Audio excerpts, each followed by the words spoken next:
आणि आता पाहूयात राज्यभरातल्या इतर काही शहरांमध्ये महानगरपालिकांच्या निवडणुकांच्या पार्श्वभूमीवर काय काय राजकीय हालचाली सुरू आहेत।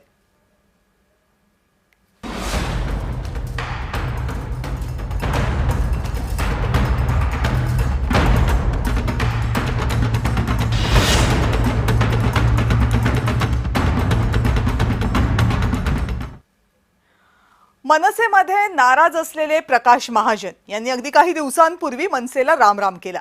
प्रकाश महाजनांनी आता मात्र हातात धनुष्यबाण घेतले। एकनाथ शिंदेंच्या उपस्थितीमध्ये त्यांनी शिवसेनेत प्रवेश केलाय।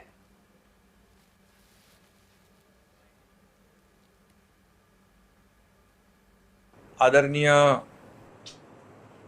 प्रकाश महाजनजींचं मनापासून मी शिवसेनेमध्ये स्वागत करतो।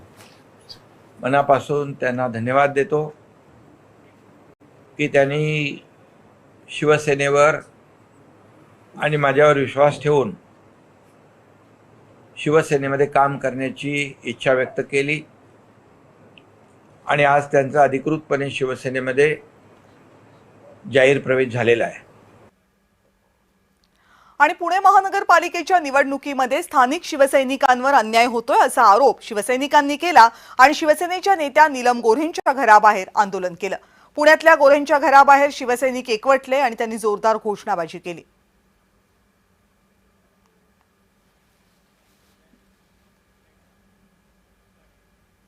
आणि पुण्यामध्ये महायुतीच्या बैठकीमध्ये धंगेकरांना वगळण्यात आले।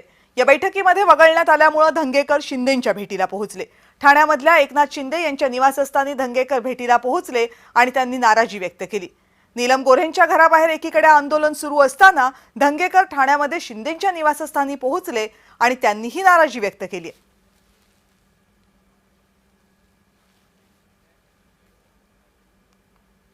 तर गिरीश महाजनांच्यामुळे नाशिकमध्ये युती होत नाही असा आरोप शिवसेनेकडून करण्यात आलाय।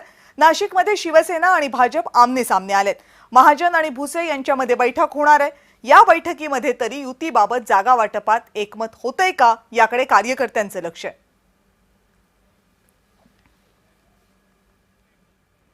आणि भाजपमध्ये जाऊन दिनकर पाटील यांनी राजकीय आत्महत्या केली। दिनकर पाटील यांच्या भाजप प्रवेशावर मनसे नेत्यांनी ही टीका केली आहे।